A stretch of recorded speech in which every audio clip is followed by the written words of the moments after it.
Today we're going to be talking about the Samsung Galaxy S8, and yeah, we are actually recording everything on it, including the audio. So everything you hear on the background noise is because the windows over there are opened. There's a little fan over down here because it's freaking hot, and I'm trying to just get everything as natural as possible. But yeah, let's talk about the one product from Samsung that I finally actually liked, because this time I caved in and bought one for myself. I traded in my OnePlus 3T Midnight Black Edition for a Samsung Galaxy S8 Plus, also in Midnight Black because I apparently have very limited creativity.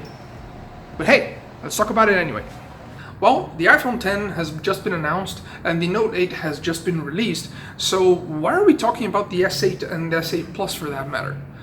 Because both of those phones are in the $1,000 range, which means that if you want what's absolute best that Samsung has to offer right now, you're going to be paying at least $200 extra compared to the S8 Plus. And that in turn will get you a slightly less rounded corner design, the S Pen, and the dual stabilized camera system. Oh, and a 200 mAh smaller battery too. So if you're like most other people, those features might not actually, deserve $200 extra from your pockets, especially if you consider how close to that package the S8 and the S8 Plus already are.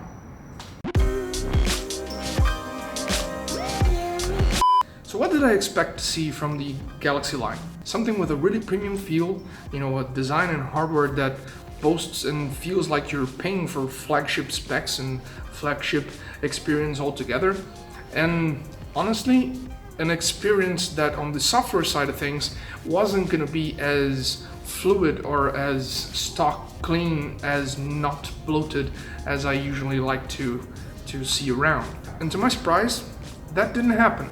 Because yeah, hardware is impeccable. When you get this thing in your hands, it feels really solid, it feels really premium. It's like if you put the G6 and the S8 side by side, the G6 feels like a more robust build, and the S8 feels like they polished this. It feels like they got that design and polished it out until it resembles something more delicate. Not that it's delicate per se, it's pretty robust, but I didn't try any drop tests, to be honest, because it's a glass sandwich. I wasn't gonna force my luck. But it still feels really solid in the hand. The S8 is built with a metal bend on the sides, with the volume rockers and the Bixby button on one side, and we'll get to that in a bit. And in the other side you have the power button. Below you got the speaker grills, which are really easy to cover, and quite frankly I usually do cover them because the speakers are not very good. I rather just use other sources of audio. There's a headphone jack, one of the sources of audio that I usually go for, and it comes with a pair of AKG in-ear headphones, and they sound really fun. They're really good. Braided cables and stuff like that, I like it, despite the fact that I can't.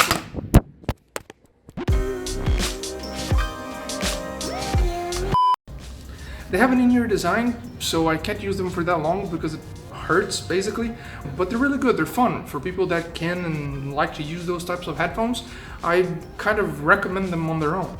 On the top you have the SIM tray for dual SIMs or expandable storage with space for a SD card, and that makes it so that this phone, if you grab a 64 gig option, you can upgrade it with a half a terabyte SD card with much less money than it would cost you for other options and other manufacturers when you try to jump to the next level of storage space. In the back you have the flash, the heart sensor monitor thing, which has kind of a clear cutout and it's directly placed on the motherboard, and it's pretty cool to look. If you'd like to see how a completely clean back Galaxy S8 looks, try Jerry Riggs' video. I'll link it on the description. It's really awesome. But be warned, it's not exactly the safest project to take on your own. Besides the flash and the heart sensor, there's the camera. It's a single shooter with OIS, and it basically doesn't protrude from the back of the phone. It has a very tiny lip on a little metal ring outside the glass itself, so it kind of doesn't get in direct contact with any tables that you set it onto. And right beside that there's the fingerprint sensor, which is ever so slightly recessed into the phone. It was supposed to make it easier for you to grab it and instinctively know where it is, but the positioning is not that great. I kind of already gotten used to it, and I didn't really have many problems with not finding it right from the bat. What I do still have a problem sometimes is how much of a specific grip you have to have on it. You either cover the entire thing or it doesn't register. So you can't really, just brush your finger against it, and it has to sit precisely on top of it and cover the whole thing so that it will unlock your phone. But it does work perfectly if you do that. And one more annoyance is that if you're a right-hand user, your index finger is probably going to be, almost there. It's going to be almost there, a little bit easier.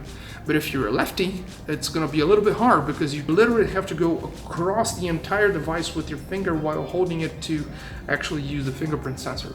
So to counter that unintuitive place for a fingerprint sensor, in the front, they crammed up basically everything you could possibly imagine.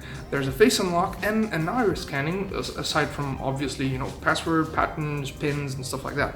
And right beside those sensors, there's the LED indicator and the front-facing camera, which is pretty good actually. It's obviously not as good as the main shooter, and it doesn't have OIS, but it's still much better than I would expect. Wait a second. Okay, so this is the selfie shooter. So it's located here, so the way I set it up, it's on the bottom left for you guys of the phone, but it's on my bottom right. It looks quite nice. It doesn't handle exposure to a lot of light the same way as the main shooter on the back does, but it's still really good. I didn't expect it to work this well, to be really honest. And what I'm most excited about on both cameras is the performance on low light situations. It's way beyond what I had with the 3T, and I already loved that camera. And this one does an even better job. The rest of the front panel is taken by the display, and Samsung really does have the best displays on the market right now. It looks fantastic. It's apparently rivaled by the LG V30, but since I didn't get my hands on one yet, I can't really, test them side by side.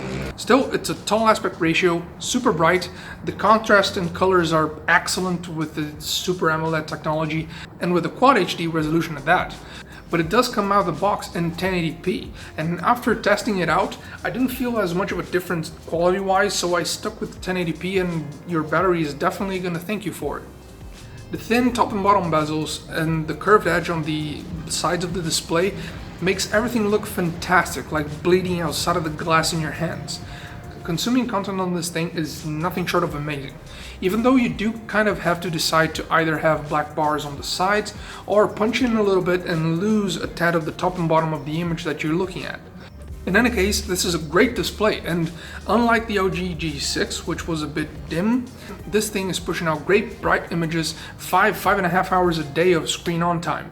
And I've been using this thing consistently, like a lot, every day, aside from the testing period as my daily driver. Oh, and if your batteries do drain out, the USB Type-C will allow you to quick charge this thing, and it does have a glass back, so wireless quick charging is also enabled. And getting from 0 to 100% on the S8 Plus would take you about 1.5 hours, which is definitely not bad. Okay, so let's wrap it up. If you take everything else that we talked about this far, there are only two things missing. One is the software experience, which I kind of already said that I really like it, and Bixby. Okay, which one first? Well, the easy one, experience. I really like it. Yeah, Samsung puts a bunch of different apps that you're probably not going to use, like Samsung Internet, but you can uninstall stuff. And even if you don't, when you're not the kind of person that it's necessarily going to download a bunch of different apps that you were already used to using because you're going to try or stick to whatever comes with your phone, none of what Samsung puts in their flagship devices is bad. It works really well, actually. And the overall experience of TouchWiz, the skin of the S8, S8 Plus, and the Note 8, this time I actually like it more than Nova Launcher, which I was using on my OnePlus 3T. I used it on the G6 after the testing period, and I did try to use it with the S8 and S8 Plus. And both options work seamlessly with the phone. It's not lagging or stuttering on either option, but I like TouchWiz better this time. So yeah, overall experience with the software, thumbs up. But then comes Bixby, which is both a part of the software experience and a part of the physical features of the phone. The software I like. Bixby is not as good as Google Assistant, let's just get that out of the way, but I use them both side by side on a regular basis. The problem is the physical button that they put in for Bixby. They may have done it with the best of intentions, like we designed the software that we think is great, it's gonna learn and it's gonna get better, and it's probably gonna get even better someday than Google Assistant itself. And I hope you're right. I want more options that are truly great. We could use a little competition to, push the entire market forward. But if your intentions were to put a button so that people might unintentionally press, and I already pressed it, I'm going to use it, and from unintentionally that would become intentional and then it would become a habit, you were wrong. People don't really like pressing stuff that they didn't want to and that pops some piece of software that they either don't need or that they don't want to use or that they don't like. And those are three things that go around every piece of software. This is not about Bixby itself. Honestly, I don't need a button to access either Bixby or Google Assistant. And if you let me remap that thing to whatever I want, I would put it as a shutter button for the camera. Or a mute switch. Actually, a mute switch would be awesome on that thing. I really, really like that idea. Let me put I love the Galaxy S8, but that button doesn't really serve any purpose. You know what's the most recurrent way I use Bixby? When I'm pulling or putting the phone in my pocket and I end up pressing the Bixby button. And I know a bunch of people that have the same problem. If you put that into perspective, for normal people that would be an 8 out of 10. For really high dexterity people, the ninjas, 9 out of 10. And if the button didn't exist, or if it was an alert slider, or if it was a mute switch, 10 out of 10. Okay, in short, just wrapping everything up, I'm pretty glad that I got myself to try it out.